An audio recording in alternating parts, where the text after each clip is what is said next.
Audio Jungle.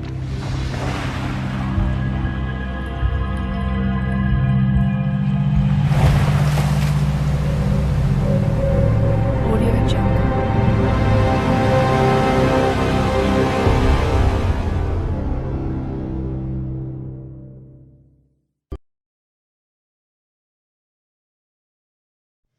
bu leen fàtte bës ci abonné ak ci cloche bi ngir ngeen mën a jot xibaaru ëllëg média.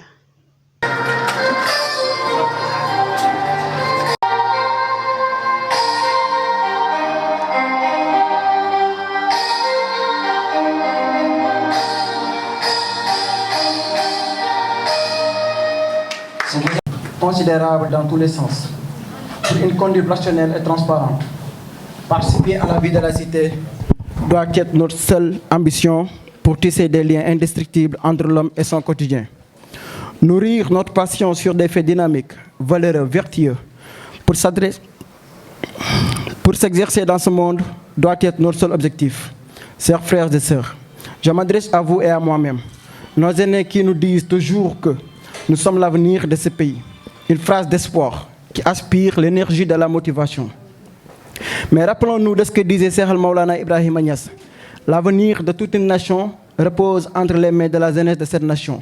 Mais pas n'importe quelle jeunesse. Une jeunesse sans vertu, ni ambition, ni culture, et comme un arbre qui ne produit pas.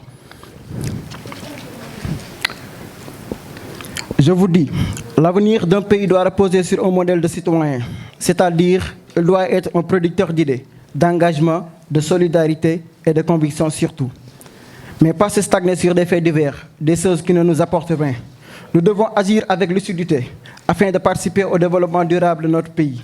Une participation massive basée sur des principes bien définis. Une participation jouissante qui fait appel à la liberté d'opinion, la liberté de culte, le respect de la vie privée, le droit à l'éducation, au travail, à la culture, à la protection sociale. Mais aussi à la liberté de circuler, la liberté de résistance à l'injustice. La citoyenneté doit être le premier contre-pouvoir à tous les niveaux des instances publiques ou privées. Cependant, SN Idéaliste étant une structure de jeunes engagée pour le développement du Sénégal à travers la citoyenneté, le social et l'éducation, s'engage de son propre gré pour une amélioration significative du secteur éducatif pour l'accès à une éducation pour tous, ainsi que l'amélioration des conditions de vie sociale,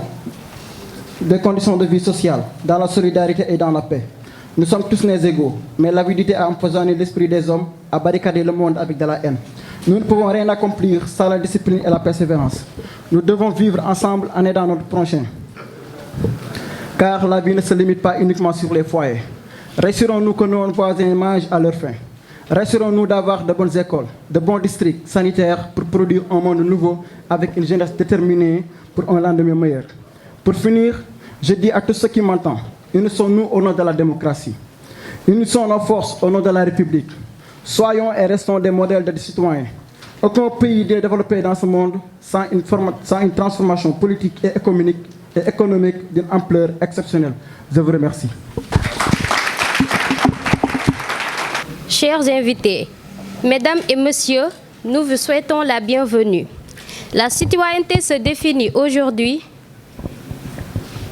comme une participation à la vie de la cité, se réunir autour d'un idéal pour servir et valoir ce que de droit. Dans ce pays est la seule façon de faire preuve d'évolution. C'est dans cette perspective qu'une plateforme a été créée par des jeunes engagés pour un avenir meilleur. Cependant, SN Idéaliste est une structure de jeunes à but non lucratif.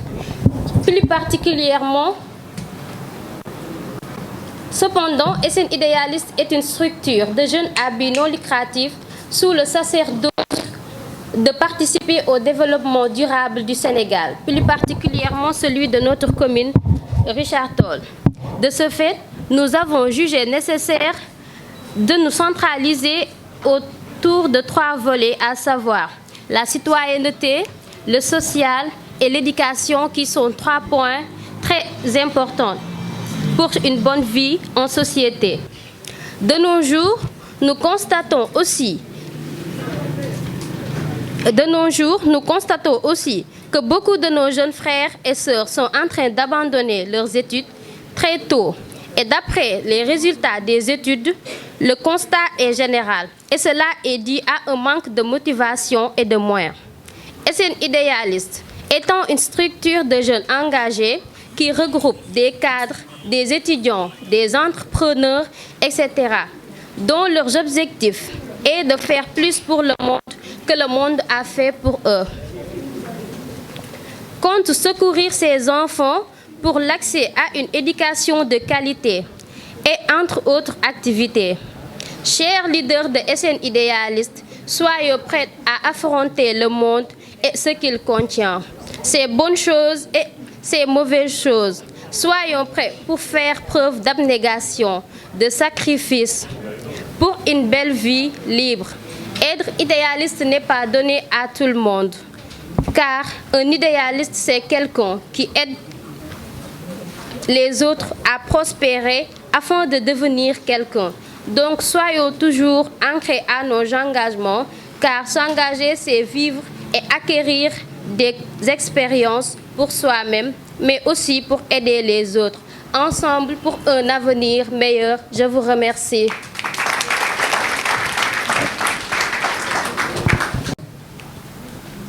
maa ngi remercier SN Idéaliste bu baax a baax di leen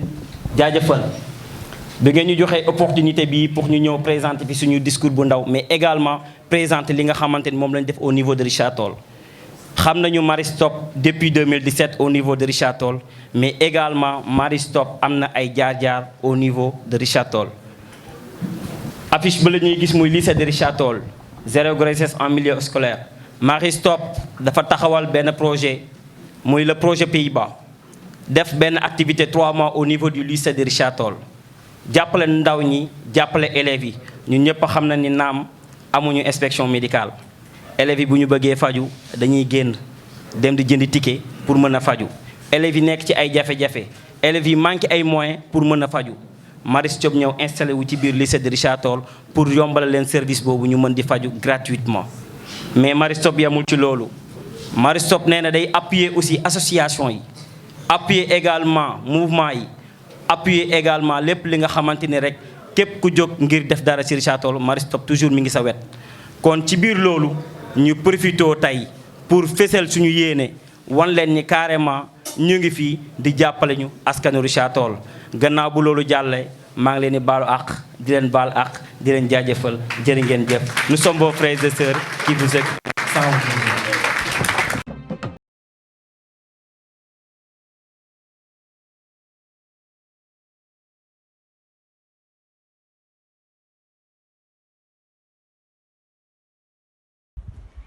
Admirons l'état dans lequel se trouve le baron Roger. Un patrimoine qu'on dit patrimoine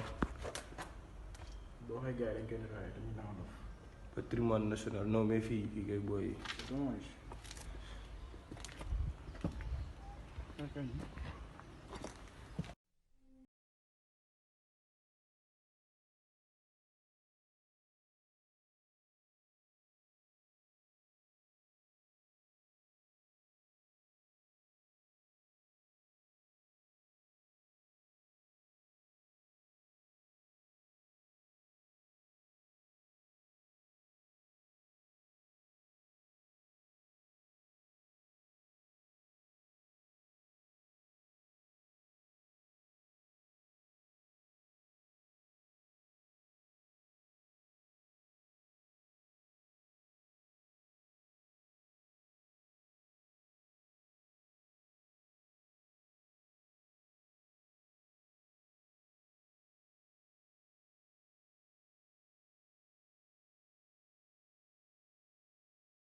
ay conférenciers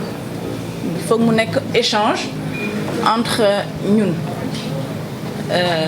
dinaa ci wax sama xalaat animé nag waxtaan bi donc waxtaan lay nekk ku nekk joxe sa xalaat ndax réew bu ñu ko bëggee tabax Richard Toll bu ñu ko bëggee tabax ñun ñëpp ñoo ciy jàpp ku nekk ca la nga nekk nga mën a wax ne man am naa gis-gis ci lii. droit et devoir nag pour man dafa am un aspect juridique ak un aspect moral. Pour l'aspect juridique n'étant pas juriste duma ci avancer di féliciter bu baax Malick Diop vraiment c'est une fierté de voir que bi muy dugg sama bureau ak tey matul ak du tam bu ko matee it ca la yam mu dem ba def entreprise am vraiment c'est une très bonne chose, c'est un exemple à suivre. Donc Malick soo mënee après nga revenir sur l'aspect droit et devoir du citoyen sur le plan juridique man je parlerai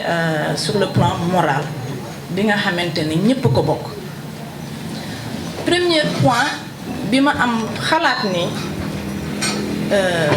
le citoyen a le devoir, je vais plus insister sur les devoirs bien que bu ñu nee devoir rek day am droit ci ginnaaw man point bi ma bëgg njëkk ñu waxtaane ko mooy discipline. Dama am yaakaar ni am réew boo ko bëggee tabax Richard Toll bi bu ñu ko bëggee tabax faaw nit ñi am discipline muy ci xale ba ci mag surtout mag ndax xale mooy ñëw nekk mag te mag yi nga xamante ne ñoom ñooy nekk kilifa yi bu ñu discipliné wul rek xale yi du baax. bu ñu nee discipline nag man maa ngi xalaat damay joxe benn exemple tali bi national bi diggante Neptune bi ba Richard Toll bu ñu nee CSS bi ñu tabaxee tali bi yàggul torop mais léegi dem leen ngeen xool boo gisee tali bi dafa yaatu mais des fois da ngay dox tali bi day mel ni 3 mètres la ndax salte bi lan moo ko indi manque de discipline. yow jaaykat bi lal ci trottoir bi booy wàcc nga la nettoyel foofu yow ki nga xamante ne piéton nga lekk nga sa gerte caaf ba pare nga la wutal foo ko def. loolu mooy devoir bi ci discipline day daal di dend ak hygiène tout de suite suñu droit nag ci loolu mooy la commune l'État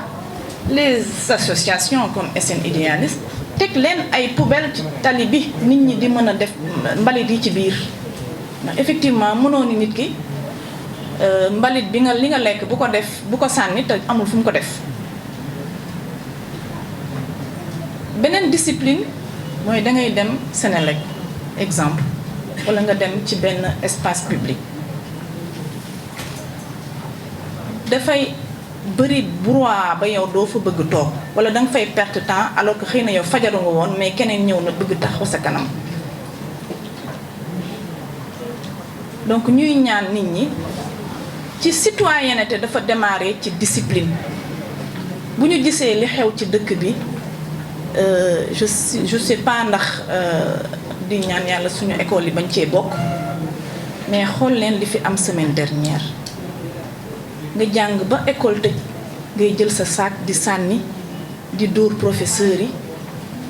loolu yëpp ñàkk discipline la dañu war a xoolaat suñu bopp ci discipline da ngay gis enseignant buy wax n'importe comment ba waral élève di wax ak enseignant n'importe comment donc war nañu xoolaat discipline bi bu baax a baax xoolaat ni ñuy yaree suñu njaboot ndax ñun dañu am chance suñu réew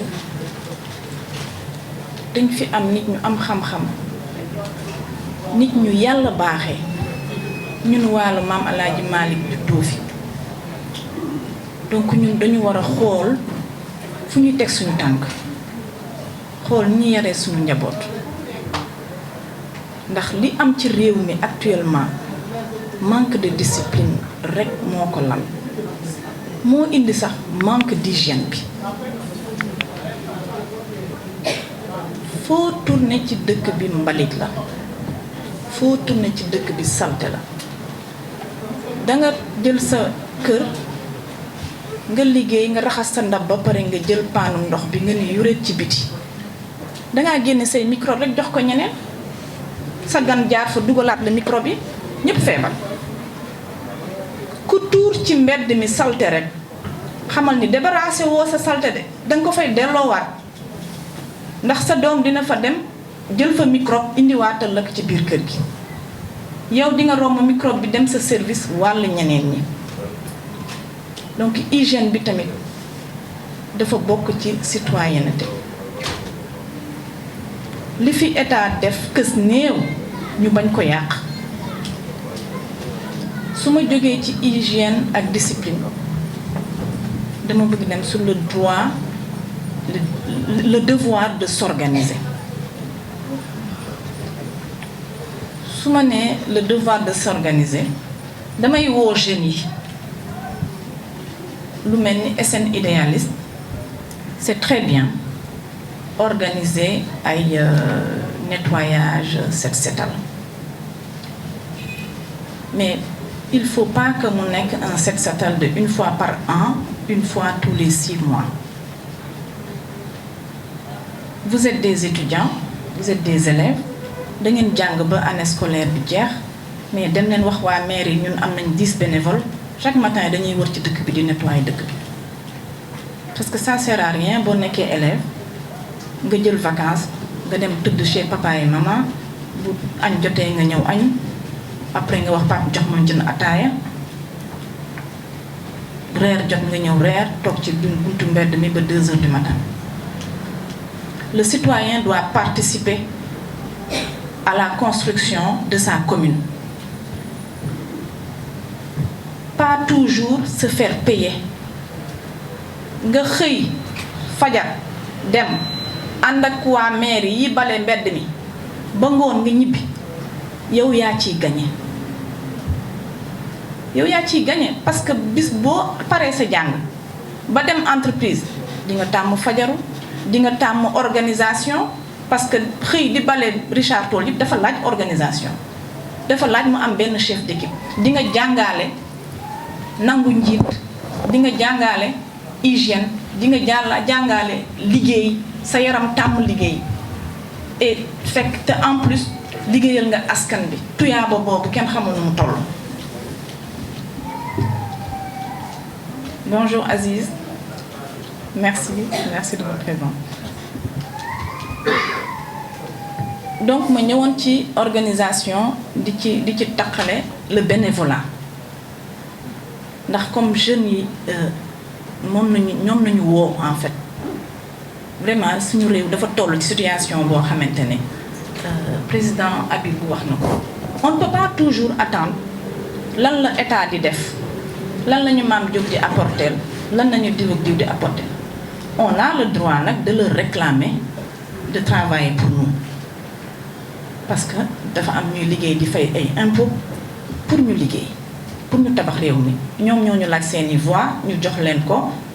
confiance donc il faut qu'il nous fasse un pays développé ñu génn ci pauvreté bi ñu nekk mais loo am njiit bu excellent bu population bi discipliné wul amul hygiène bëggul participer un tant soit peu à sa commune duñu dem président buñ fi mën a am il ne peut pas être excellent mënul nekk parce que yow même président lu mu am une bonne vision société bi bu ci àndul rek du baax te ànd ak sa vision wu njiit dafay fekk ni nga bëgg ci participer ñu war a bañ jox ñu 2000 francs rek jox ñu t-shirt ñu nekk fi di tàccoo ko topp bus yi.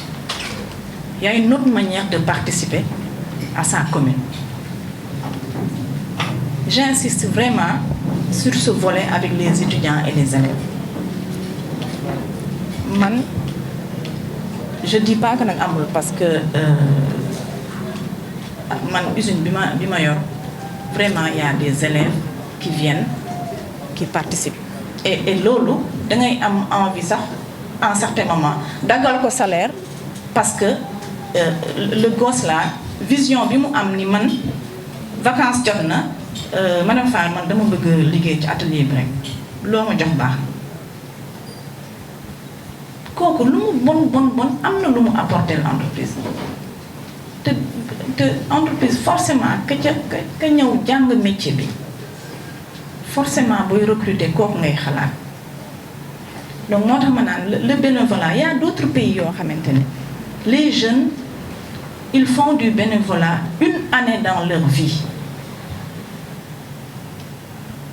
des fois ngeen gis ay chinoises ay japonais ay jeunes kii la ñuy circuler ci tali bi ñu ñëw ci dëkk bi ngeen gis leen ñu fi traîner 6 9 10 mois c'est des bénévoles dañuy jàng ba pare nekk ay ingénieurs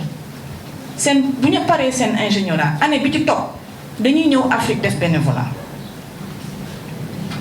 La meilleure manière de participer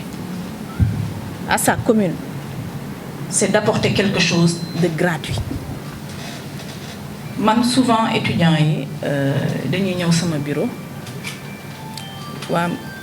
madame Fall ñun dañu bëgg organiser lii ñun suñu fac amuñu lii amuñu laa léegi ñun dañuy wut nga kii ñu dañuy demander aide financière. li ma leen di njëkk tànn yi tontu mooy yéen étudiants yi ñaan rek ngeen fi nekk ñaan rek organisez des événements qui vous apportent de l'argent pour régler vos problèmes bu boobaa ñu ñëw sponsoriser. Quand SN Idéaliste a frappé à mon bureau ils m'ont même pas demandé une aide financière, ce qui m'a beaucoup plu. Ils ne m'ont pas demandé une aide financière, ils m'ont demandé de venir animer leur événement. bi ñu ma waxee loolu man leen yéen moom di ngeen ma tax a jóg parce que ñëw leen pour ñaan da ngeen ñëw pour apporter seen participation ñëw ni ma bokkal ci liggéey bi ñuy liggéeyal askan bi donc dinaa apporter sama sponsorisation financière et morale. Il faut que état d'esprit bi changer parce que ci bi ñu nekkee ndaw nañuy tàmm ñaan ba bu ñu nekkee mag ñaan rek la ñuy trouver comme solution. te man dama gëm benn affaire personne n'est idiot, excusez-moi du terme. Pour man suñu borom bi ngay judd ñëpp la defal xel ñëpp moo ñu wutaleeg bàyyi may ñëpp la defal xel li ngay def li ñu naan wërsëg en fait wërsëg li nga ciy def rek mooy tax mu law. Mais nit dina am wërsëg te du ci def dara wala sax peut-être lu baaxul la ci def yàlla daf ñu jox cerveau ñu war ko utiliser à 100%. boo nee rek yow lu ma soxla rek damay xaar ñu jox ma ko ah grand bi mi ngi France xaaral ma woo ko waa grand yónnee ma foofu dara waay rek. doo musa xalaat nooy def yow pour régler sa problème mais soo tàmmalee sa cerveau xool nan laay régler sama problème sans tendre la main sa cerveau day travailler ba àgg à un niveau très très haut. Donc te booy wut loo am ci njub bien sûr loo xas ba acquérir sur le plan intellectuel ci xam-xam ci mën-mën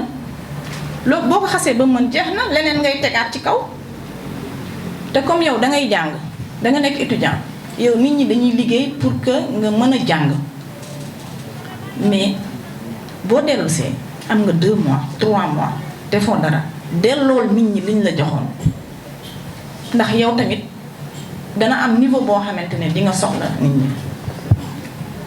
les étudiants en pharmacie Richard Toll il y a des pharmacies ici ñi fa nekk dañu war a jël congé bu ngeen ñibbisee nekk am 1 mois même bu dee 1 mois longez toutes les pharmacies demandez-leur que ñun on vous offre 1 mois de notre situation ci at bi ndax moom mu profité ci ñi nekk ci biir pharmacie bi mu yóbbu leen congé yow di nga jàngaale benn ñaar di nga dimbali nit donc animer le bénévolat ça la générosité commence par ça dooni rek damay xaar ba am liggéey ba am xaalis may tibb sama poche di may sama bàjjan wala tam c'est la manière la plus facile d'être généreux tibb xaalis rek def sa poche rek génne maye c'est la manière la plus facile d'être généreux. Il faut que les gens apprennent à être généreux ci li ñu am ñun dañ koy wax sax ci olof teraanga li nga am rek ngay mën a joxe yow étudiant nga amoo xaalis boo jox sa voisine sa bàjjan sa tante mais bu dee sa papa sa nijaay mu ngi yor tool di bay mais boo jëlee vacances demal nga jàppale ko bu dee sa papa wala sa nijaay maçon la boo jëlee vacances demal nga jàppale ko c'est des choses bu ci ñëpp doon étudiants yëpp ak élèves yëpp bu ñu jëlee vacances fin juin le 1er juillet yaa ngi wuti koo jàppale parce que ki nga mën ngay jàppale nit ba faf poste fekk la ca ngay jàppale nit ba faf poste fekk la ca moo tax ma naan tout le temps dans le bénévolat nit ki moom rek moo ciy gagné finalement moom moo ciy gën a gagné que ki mu doon dimbali. damay daal di rebondir sur sama 3e point toujours pour les jeunes bu njëkk ba ceebu Richard Toll lañ daan wax donc le projet d'autosuffisance en riz Richard Toll daf ko waroon porter xëccoo ko parce que bu ñu nee autosuffisance en riz ok il y a l'idée d'être autosuffisant en riz mais ñun li ñu ciy soxal ñun waa Richard Toll muy emploi yi projet bi yëpp filière boobu yëpp di créer parce que c'est toute une chaîne de valeur bu ñu ko démarrer ba ci mbay mi boo nee bay am na ñuy nekk ci tool yi bu ñu paree balaa dinañ def travail du sol donc ça veut dire qu'il y a des formations de machinistes donc war nañu am créer ay création emploi yoo xamante ne pour machiniste la ñiy def offset ñiy dawal moissonneuse batteuse bi ñiy dawal tracteur bi yooyu yëpp c'est des créations d'emploi bu ñu paree ñu yóbbu ko rizerie diggante tool ba ak mu dugg ci rizerie bi rek y a un ingénieur en logistique entre les deux y a des masters en achat padi entre les deux àggaguma ci rizerie ba donc nga jóge ci rizerie ba rek dafa am ay ingénieurs en production maintenance structure métallique et ainsi de suite le gardien il y a beaucoup de création d'emploi ci chaîne de valeur riz bu ñu paree des jeunes ñu koy dem jaayi Richard Toll jaayi Dakar jaayi Guinée jaayi Mali donc moi j'ai été très déçue que autosuffisance en riz bi Richard Toll yëngatul ci bu baax ñu ngi ñaan nag comme y a l'ISEP qui s'est installé dina former ay jeunes en agro-industrie ñu gën a participer ñoom tamit ci agro-industrie ci autosuffisance en riz bi mais toutes les autres filières di ñaan aussi képp ñëpp di ko lekk di lekk ceeb booy lekk ceebu waalo rek yaa ngi participer ci création d'emploi bi. Moi j'avais créé la marque Riz Thioro bi ñu waree def suñu étude de marché ñu dugg ci restaurant Richard Toll yëpp dugg naa fa su ma duggee damay njëkk a laajte ceeb bi lan nañ ko toggee da ngay tasante ku ne ah man di moom importé la parfumé bu neex la man importé laay toog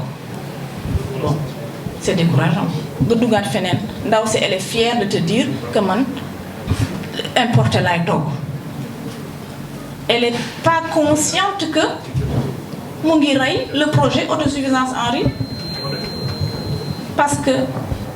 on peut apporter un investisseur pourrait venir à Richard Toll pour def fi ñaari fan ñetti fan ni damay xool nan laa mën a investir dans le riz il est pas sénégalais mu ñëw ni damay jubal Richard Toll dugg ci benn restaurant kooku avec fierté naan ko man importé lay toog danaan mais man ceeb bi su ma fi defee samay milliards du ma ko mën jaay sénégalais parce que waa Richard Toll ci moom duñ ko lekk kooku elle est pas assez consciente et je pense que ce sont des débats comme ça des conférences comme ça qui permettent d'attirer l'attention des gens que ku ci nekk fa nga nekk dangaa bokk ci tabaxu réew mi dangaa bokk ci tabaxu Richard Toll bi parce que la petite restauratrice là elle croit que bu moom 5 kilos yi muy xañ filière bi du dara mais s'il y a 10 restaurants et que 50 kilos yooyu ñuy xañ filière bi par jour c'est très important donc ku ci nekk da nga war a xam ni ca la nga nekk rek dañu ci war a jàppale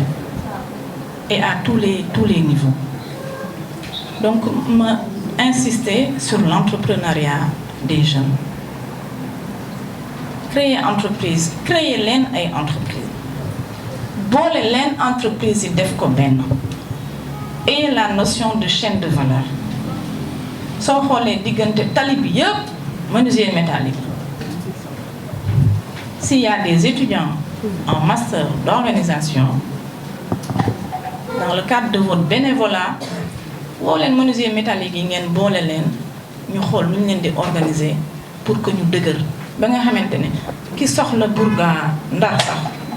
ba paal sax Richard Toll ngay ñëw ci suñuy menuisier métallique parce qu'ils sont bons et que ñu jàppale leen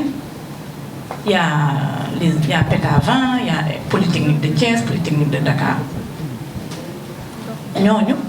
étudiants Richard Toll yi fa nekk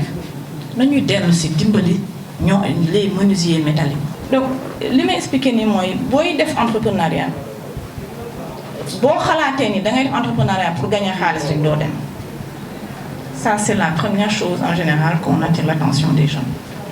entrepreneuriat dafa war a jóge ci xol ni man dama bëgg résoudre problème lii donc quand tu pars de vouloir résoudre de vouloir aider sa commune à relever cette contrainte di nga créer loo xamante ne ñëpp dañ ko soxla et c'est là que tu commences à t'enrichir mais boo nee man je suis ingénieur en conception je sors de Polytechnique de Thiès nga dëkk xuma et yaa ngi xool tout ton objectif mooy na la CSS jël voilà CSS ñu ngi def seeni petite conception pour améliorer seen sucrerie on ne mange pas que du sucre yéen donc réfléchir nu ngeen améliorer ceeb bi keneen réfléchir nu muy améliorer nu ñuy defee dugub bi wala mboq bi je veux dire que suñuy bu ngeen nekkee ay étudiants il faut que tout le temps dans le bénévolat di nga mën a ce sujet d'entrepreneuriat sax mën na fa jóge parce que da ngay ñëw bëgg dimbali askan bi ci benn affaire suñu agriculture du dem tant que ñu ngi continuer di importer tout le matériel bi ñuy permettre ñu bay ceeb bi duñu compétitif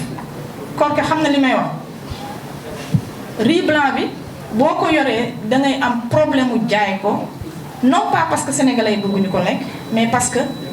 prix bi nga ko bëgg jaayee sorewul trop ak prix importé et yow da ngay cher parce que lépp loo soxla pour indi ceeb bi sur la table da nga koy importer pendant que nos écoles ne sont pas là pour apporter des solutions pour que ñu wàññi importer matériel chemise da nga koy importer moissonneuse batteuse da nga koy importer lépp da ngay engrais bi sax dañ koy importer alors que lépp mën nañu ko defar ci dëkk bi. architecte yi ñi def génie civil ñi def architecture dañu war a ñoom tamit ñëw di jox seen xalaat ci nañuy tabaxee réew mi ni ñuy tabaxee école yi est-ce que méngoo naag Sénégalais bi li mu soxla ni ñu tabaxee école bi dafa war a méngoo ni ñu bëgg ñun Sénégalais nekk. C'est différent de ni ñu bëgg le français nekk. Il faut qu'on arrête de nous copier les plans architecturaux des français ñu def ñu ñuy defal les mêmes écoles bi nga demee France c'est exactement les mêmes plans lycée yi benn la alors que suñu culture peut-être demeewul noonu ñun nañu tabaxalee école boo xamante ne ñun dafa méngoo ñi yaree suñuy doom ni ñu bëggee suñuy doom yaroo bokkul ak tubaab bi ni mu bëggee yara doomam yaroon noonu parce que yar bi ñu bëgg ko ñu bañ ko école bi da cee bokk da ngay xëy 8h ba 18h sa doom a ngi école donc forcément yaa ak enseignant bi yéen a bokk yar bi donc fi muy nekk dafa war a méngoo ni ñu bëggee mu ci et loolu les jeunes architectes les jeunes de génie civil da ngeen ci war a participer war nañu am mën a droit wu ni le maire mi ngi tabax benn école fii ñu dem ni ko nañ xool plan bi pesé wu bu baax ni que dañuy xool plan bi est-ce que plan bi méngoo naag ñun ni ñu bëgg day fekk ne yéen nag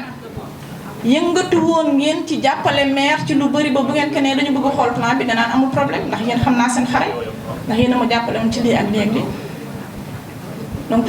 l'entrepreneuriat est très important duñu manqué ay entreprise fii ci Richard Toll duñu manqué ay entreprise fii ci Richard Toll sa xol day jeex bu mois de juillet jotee chaque jour di nga jot demande d'emploi yu toll nii donc créer leen ay entreprise suñu papa yi suñu yaay yi 1 million 100 000 200 000 mën na créer entreprise il faut pas que ñu foog ni il faut tout le temps ñu bëri dañuy ñëw waa man bëgg naa def lii mais awma financement dangay xaar 3 4 ans liggéeyal teg ba pare amul benn banque buy lebal nit te gisul nga démarrer def ci sa xaalis yow mais pas forcément xaalis man ñi ma xam DVF di fa jaar depuis 3-4 ans xam nañ ni mu évolué sama premier bureau saagu pad yi la ñu doon sotti ñaaw leen dajale leen Aziz xam na li may wax bu ñëwee madame Fall yow tamit fii nag mais Aziz maa ko moom de toutes les manières saaku bi maa ko moom ça m'empêche pas de travailler saaku bi lañ jël def ko ñaari mur yi yeneen ñaari mur yi mooy muru clôture terrain bi jël saaku bi lam ko def ko toit maag sama ordinateur ak samay classeur li ñu amoon ci xaalis dañ ko tabaxee magasin pour sàmm padi bi bu ngoonee bu ñuy ñibbi ñu jël classeur yeeg ordinateur yi dugal ci magasin bi bu ñu xëyee génnewaat ma toogaat sama bureau aujourd'hui avancé nañ ba mën a defaral suñu bopp bureau climatisé bu ñuy tëj bi ñuy démarrer dara sottiwul ba léegi dara sottiwul c'est-à-dire une entreprise du mës a am xaalis bu doy c'est un combat de longue haleine dara en général sax dañu naan entreprise yi démarré ak xaalis bu bëri du dem je veux pas citer des noms mais gis nañ fi entreprise bu fii à Richard Toll bu commencé avec 3 milliards ba léegi demul entreprise bu commencé xaalis bu bëri en général du dem parce que mooy li may wax nit soo dul nekk ci difficulté sa cerveau du réfléchir pour sortir de ces difficultés donc da ngay tayalloo sa cerveau donc quand tu te lèves le matin bëgg liggéey bëgg bind ñun dañ daan xëy bëgg bind yor 1000 francs ci caisse bi dañuy hésiter est-ce que 100 francs yi dañ ciy jënd stylo wala non 1000 francs yi dañ koy dajale parce que léegi waa Sénégal ñëw taxaw indi facture et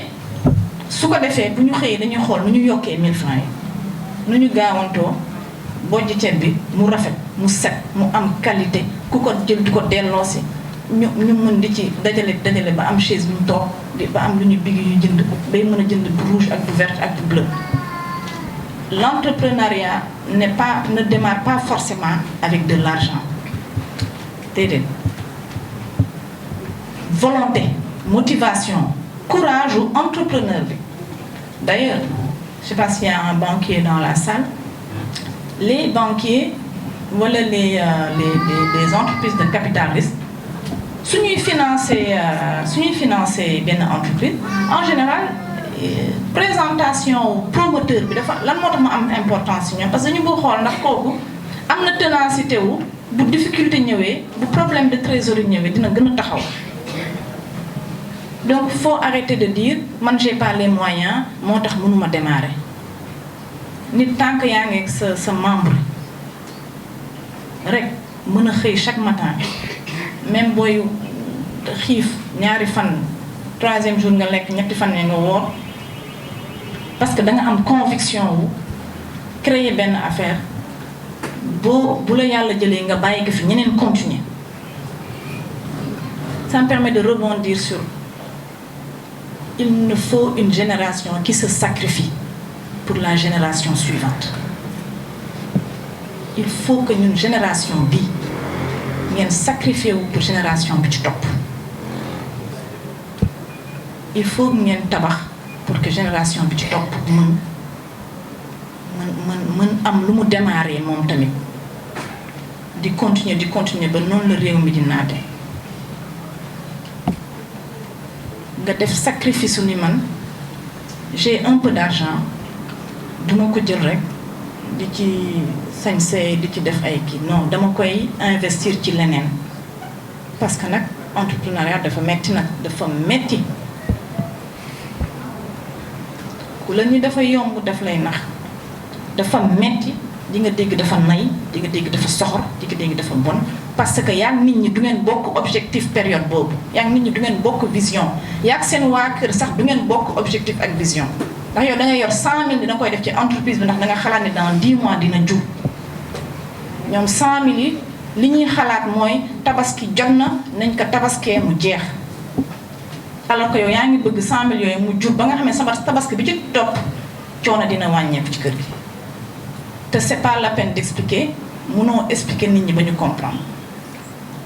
moo tax en général jeunes yi dugg sama bureau dama naan leen man du man maa lay créer sa entreprise du man maa lay jàpp sa loxo di la wax defal li sama rôle mooy boo duggee sama bureau ba génn dangay foog ni di nga mën a tabax àddina parce que je cherche à mettre dans ton cœur fitu dem espoir ni c'est possible je n'ai rien dans la poche mais am naa yaakaar ni dans 3 mois su ma gëmee ni sama sujet d'entrepreneur bi bu ma ciy dox tous les matins dinaa ci avancer dina jur au bout de 3 mois as tuut 3 mois yi topp as tuut donc l'entrepreneuriat pour moi est la porte de sortie et sama dernier point c'était sur la consommation locale parce que bu nit ñi créer ay entreprise te li ñuy fabriquer ñun suñu bopp buñ ko soxlaa loolu dañ naan demal Chine dafay entreprise yooyu yëpp dañuy tëjaat mooy exemple bi may wax ci kii def la restauratrice mooy exemple dàll muy sama sac bi muy seen yére yi il faut que à un certain moment le Sénégalais wax ni tout le temps je me pose la question de la préférence locale parce que mooy booster entreprise yi su fekkente ne les jeunes là dañu créer ay entreprise te li ñu fabriqué nit ñi duñ ko jël duñ ko jënd mais dañuy yàq rek engouement bi moo tax entrepreneuriat dafa war a ànd ak la préférence locale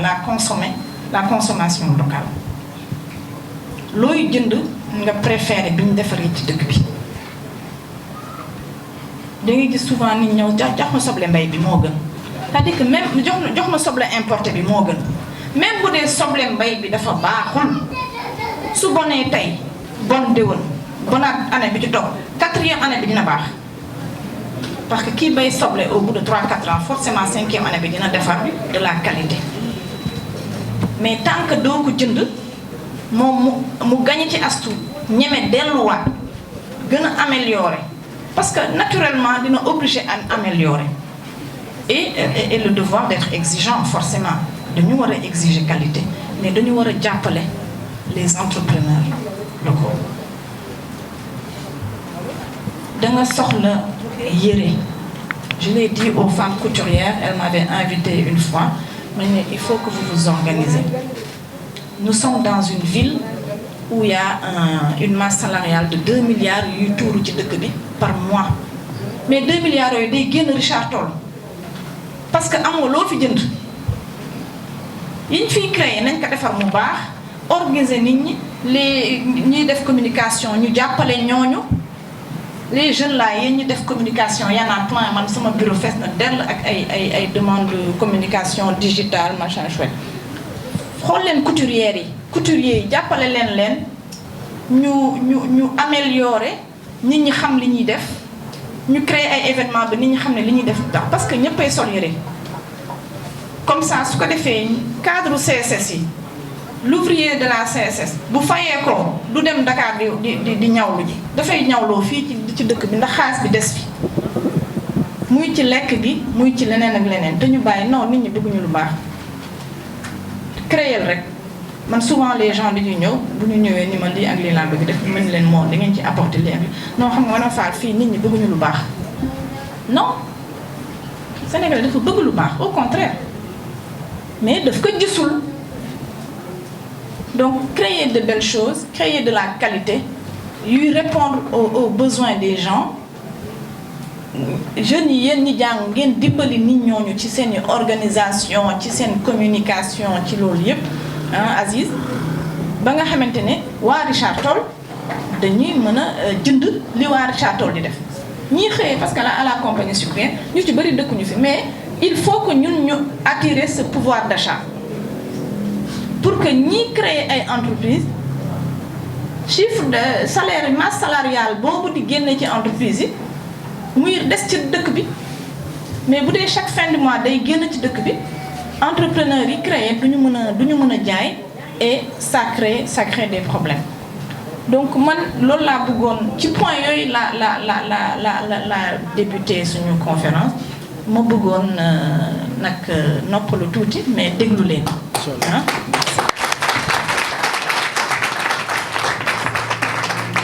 tey jii la jógee Dakar juste ñëw pour conférence bi biñ demee seeti ko et n'a pas hésité pour accorder loolu dama bëgg ngeen tàccul ñu ko bu baax donc ñoom ñi genre yi soxla na leen trop ci côté citoyenneté puisque ñun loolu la ñuy incarné et ça fait plaisir te ñu leen di gis suñu ginnaaw ça fait plaisir ñu leen di gis suñu kanam ñu di jiital si lu bëri introduire na aussi tamit côté citoyenneté côté l'entrepreneuriat aussi donc juste may ñaax juste sama morom yi leen vous ne pouvez rien accomplir dans ce monde sans la discipline et la persévérance. Donc, commencez votre propre projet sans attendre personne. Vous ne xaar kenn ci leen. Gis nga tey par exemple je donne juste un exemple. Gis nga Touba sa kanam dañu war jox juste exemple bu grave. Donc ñu ngi def contribution chaque fin de mois ku nekk 1000 francs. Donc loolu nañ ko def Richard Toll. C'est possible. Richard Toll tey nous sommes 100 000 et quelques habitants. 100 000 et quelques habitants. Je donne juste un exemple bu ndaw bu nekk di contribuer 100 francs par semaine. Ça fait combien par mois? Ça fait 10 millions. Si je ne me trompe pas. Donc c'est des choses yi nga xamante ni mën nañ ci def lu bëri 10 millions yi tey boo ko dajalee tey benn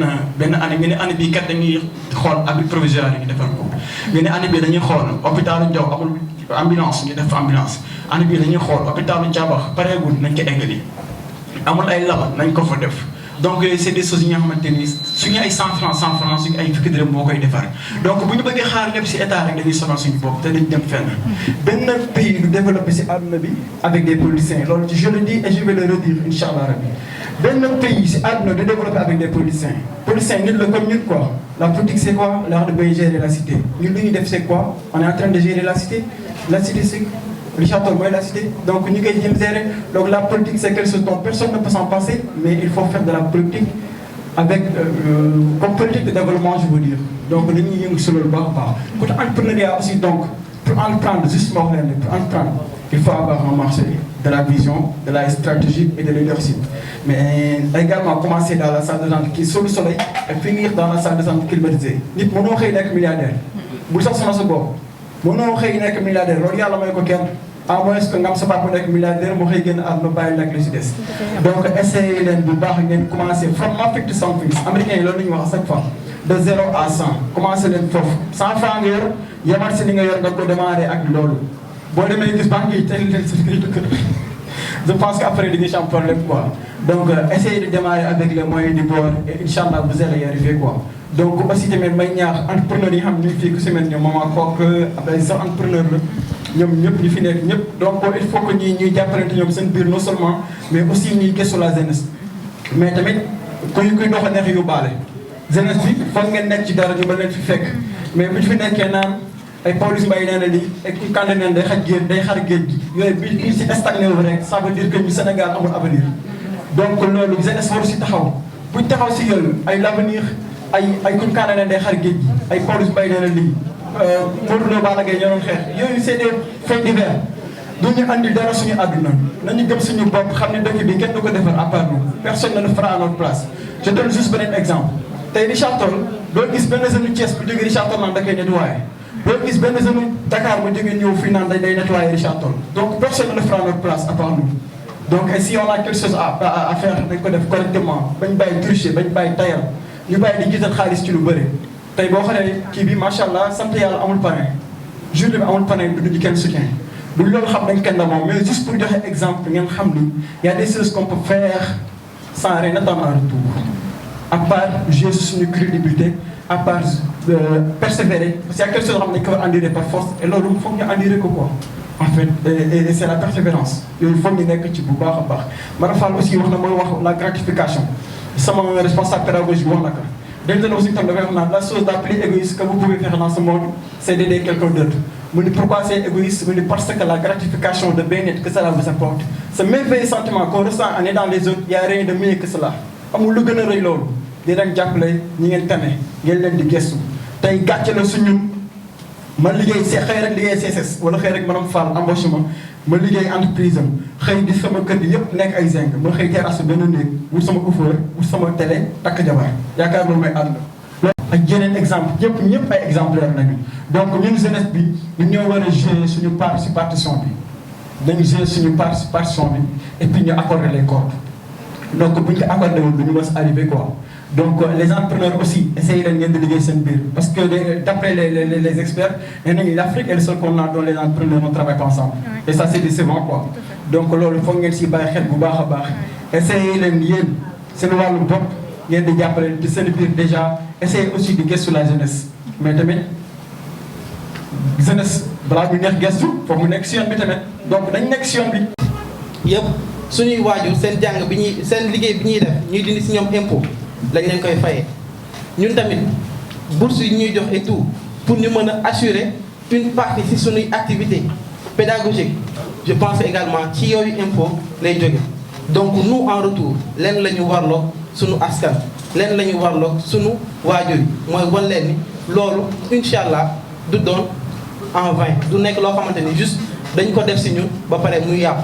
te lenn rek lañ ko mën a defee mooy roy ci ñi nga xamante ni tey jiitu nañu te ñi ngi si yoon bu baax di leen côtoyer des personnes comme madame Daba Fall y en a d'autres tey jii nii suñuy pap yi toog fii tey jii ñëpp ñu fas yéene leen sargal également c'est parce que dañu gis si ñoom ay royukaay lañ dañu gis si ñoom njàmbaarte ak détermination bi nga xamante ni dañoo mener le combat pour Richard Toll am yenn structures yi Richard Toll am benn gis-gis bi aux yeux de toute la nation et loolu ñun ñoo war a jël relève te lu tax ñu fondé SN idéaliste bi mooy dañoo gis ne Richard Toll franchement jeunesse bi nanguwul participer au développement donc de la commune ndax lan toujours réclamation yi ñuy def c'est juste pour benn durée bu bref une durée boo xamante ni bépp lépp luñ ci récupérer par la suite du doon luy yàgg lu ñuy mën a teg suñuy bët jeunesse bi toujours dañuy topp ci nit ñi pour ay intérêt personnel te mënuñu wax développement jamais tant que booloo ñu nekk benn mënuñu réclamer aussi suñuy droit tant que assuré wuñ suñu devoir envers la commune tey jii nii mairie bi wala keneen ak keneen même suñu Maman Kok tey bu fekkee ne bëggoon nañu liggéey ci entreprise am tant que wanuñu ko pas-pas ak bëgg-bëgg ne ñun ñi pare nañu pour liggéey pare nañu pour changer xar kanam bi ñu jox ñun en tant que jeune je pense que duñu mas a am suñuy droit yi ñuy réclamer donc nous en tant que jeunes soyons conscients nañu am benn engagement bi nañu am benn maturité bi jël lépp li nga xamante ni ay futilité la ñu ranger ko à côté parce que on commence à prendre de l'âge tey jii nii suñu waajur yi ñu mag yëpp amatuñu doole boo xamante ni war nañu continuer à mener la bataille donc ñun ñoo war a jël relève ñun ñoo war a porter le flambeau mais comment en restant engagé unis et se battre pour le développement le changement donc de Richard Toll mais également du Sénégal dans le cadre général donc mënuñu wax ci mbooloo ñu ngi jégalu nag ñëpp te di leen remercier également ci seen présence merci beaucoup. su nekk turam ak santam di remercier madame Fall ci conférence bi mu def di remercier initiateurs yi ñi nga xamante ni ñoo organisé affaire bi quoi vraiment ñu rafetlu nañ ko lool te regretté wuñu li nga xam te du question mais damay interpeller les étudiants et je parle sous le contrôle de Ndiack parce que ñun nous sommes purs produits de nawetaan parce que à l'époque du ñu doon gis étudiants yi su vacances jotee du ñu doon organiser ay cours de vacances léegi madame Fall dafa am lu mu wax ci biir li mu doon def conférence naan xale yi parce que valeurs yi amatul su école demee ba tëj gars yi di dóor ay professeur di dóor ay nangam parce que yaakaar naa léegi formation amatul parce que li may ñaan mooy étudiants yi nga xamante ne la plupart des étudiants yi fi nekk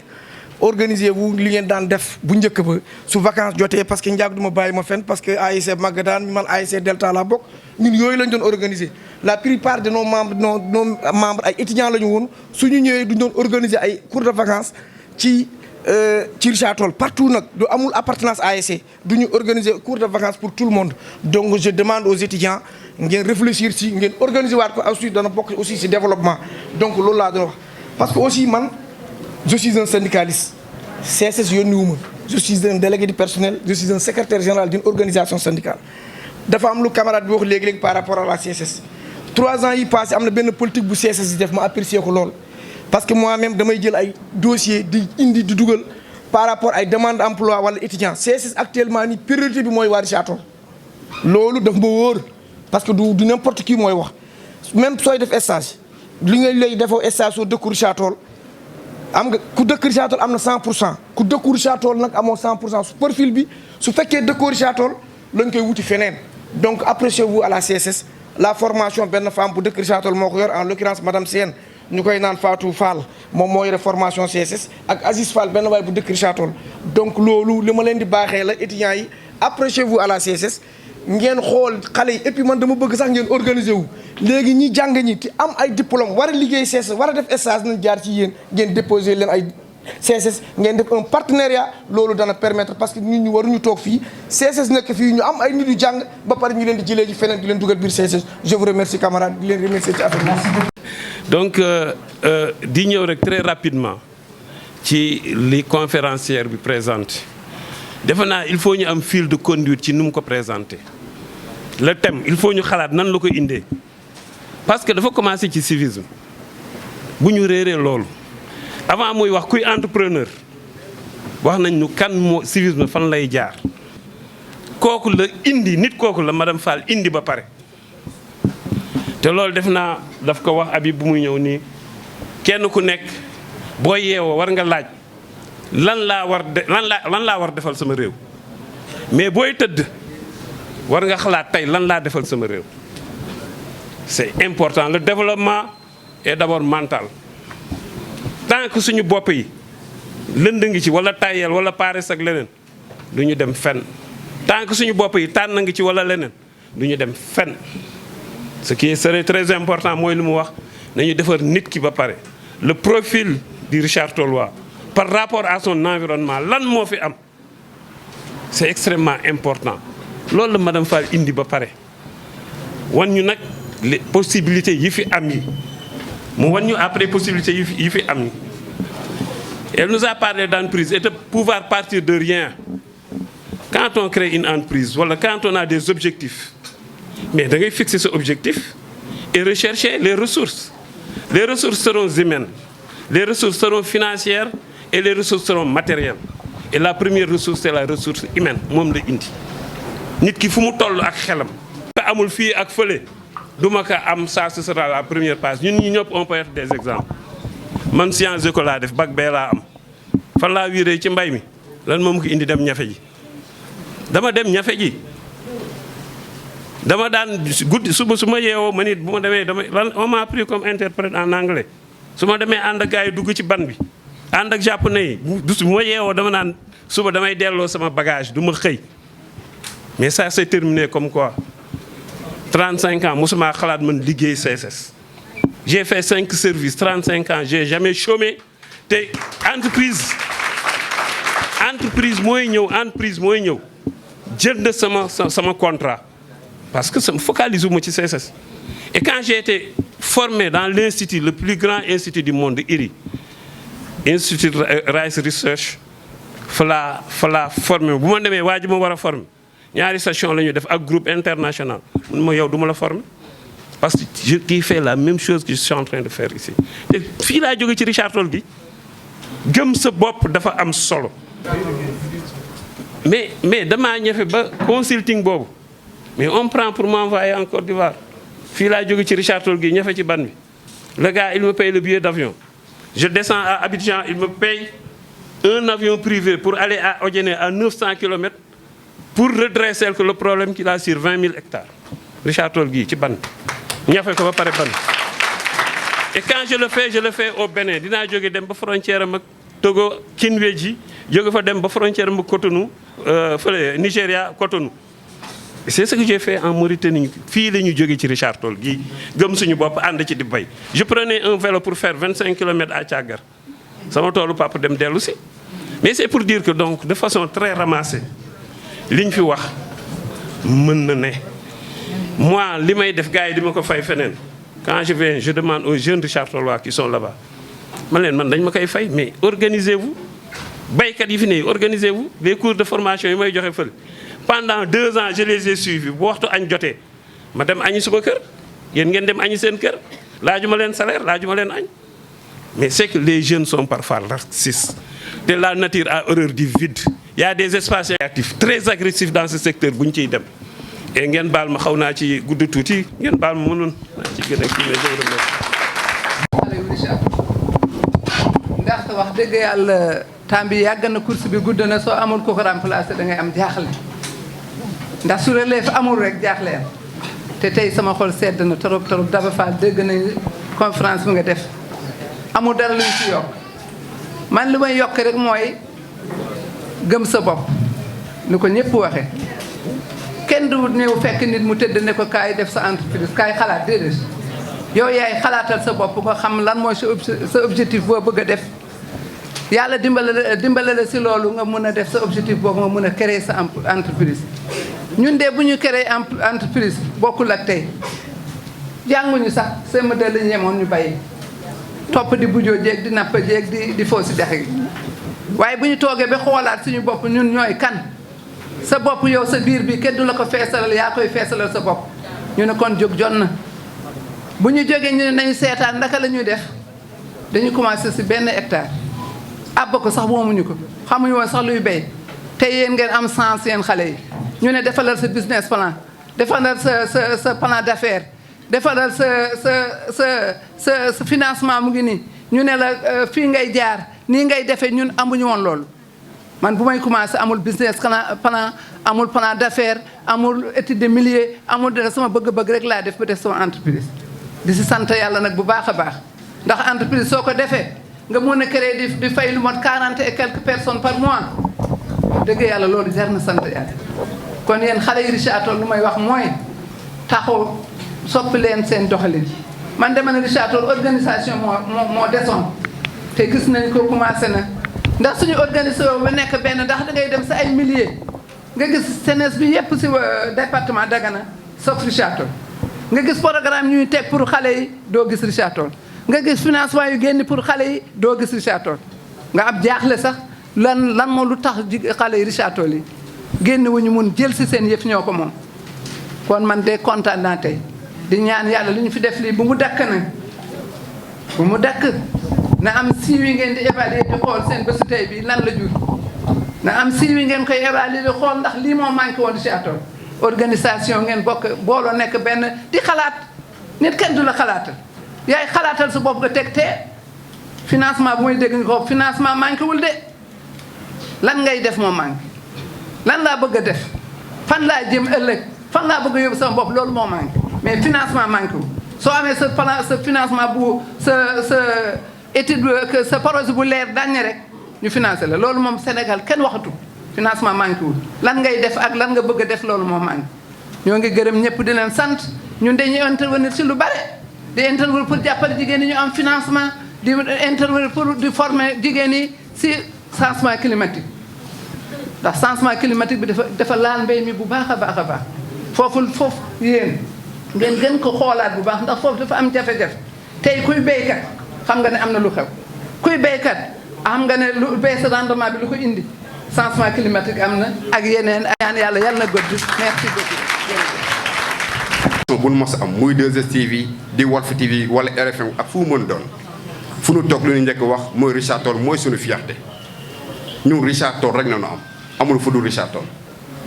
te ñàkkunu itam ay modèle ndax suñu yaay ji mi ngi fii toog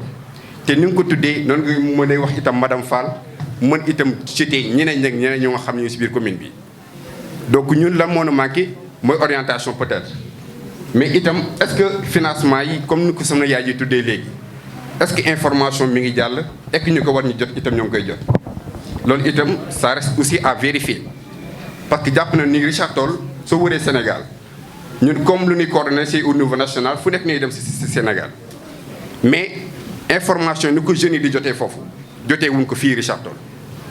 te pourtant jeune Richard Toll kenn gën leen engagé wu kenn gën leen gëm seen bopp mais itam bëgg seen bopp lii preuve la tey suñuy jeune frère war mën na jàpp itam ki nga xam ne moo ko organisé muy Habib mais Habib dañuy jàpp ni bokk na ay mbootaay yoo xam ne ñun ñoo ko àndoo au niveau national te bëri na itam ay autorités yoo xam ne su leen rencontré lu rafet itam ni wax si moom te nun koy waxee si moom noonu koy waxee itam si yeneen jeunesse su ñoo xam ne ñoom ñëpp Richard Toll nañ bokkee donc du jàpp ni rek suñu taxawaay mooy ñu gën a góorgóorlu itam mais études yu nga xam ne itam mën nañu jàpp ni mooy suñu avenir ñu gën si nekk mais dañuy jàpp ni rek suñuy waajur suñuy kilifa yu nga xam ne ñoo fi nekk ne ñuy gën itam dina dolli xel ñu tamit ñuy dem si ñoom ñu di gën a dolli ndax jàpp ni itam loolu mooy njëriñ bi. c'est-à-dire que boo nekkee ci réew nga bëgg bokk ca tabax ba fu ñu koy tabaxee demal nga xëccoo bokk ci ñuy tabax tegal sa brique comme ñëpp bul xaar ñu woo la naan non il m'a pas appelé na wooteel jëlal numéro nga ñëw nga participer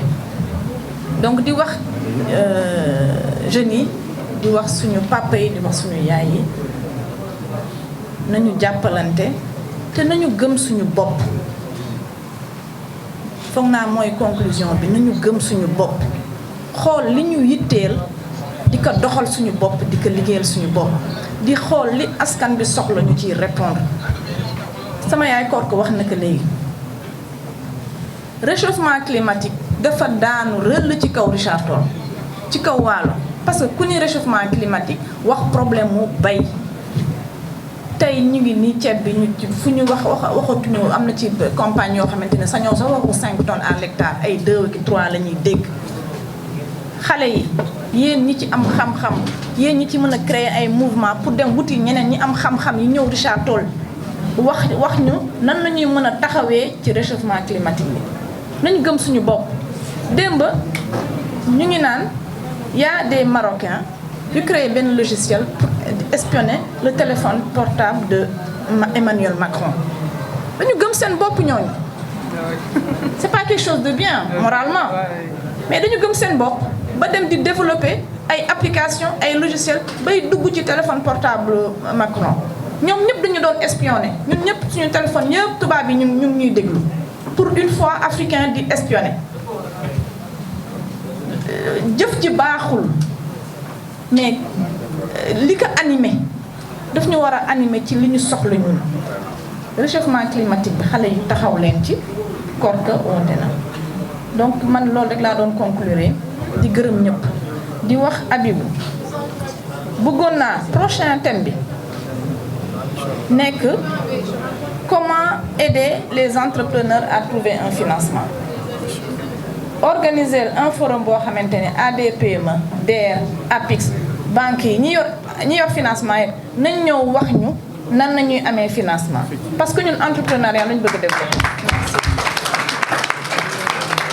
dinañ wax seen ay tur dinañ leen jox temps de parole aussi ñu gérer ko donc ñoom ñëpp daal ay référence nañ daal donc fexe nañ ba tànn si 11 mais on a tout fait pour tànn si 11 yi nga xamante ni leer nañu ba leen sargalee rek sargal nga àdduna donc ñooñu ay vrai exemple nañ maa ngi ñu référence maa ngi koy ñu référence xëy na mën nañu wax ni marché bi saturé na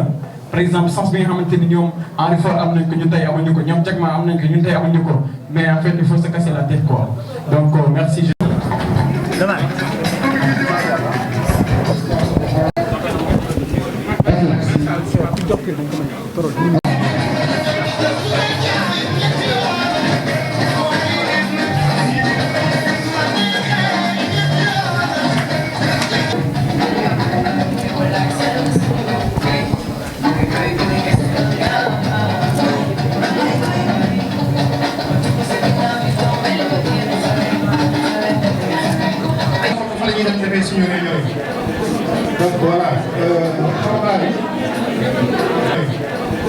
Donc voilà,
Oumar Lom, représentant nous là. D'accord, commissaire. Commissaire. Donc voilà,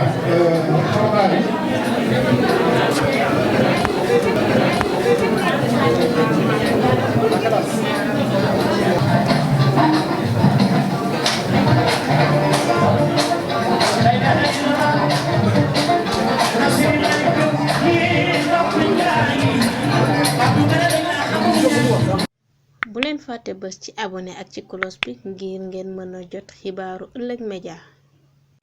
Audio Jungle.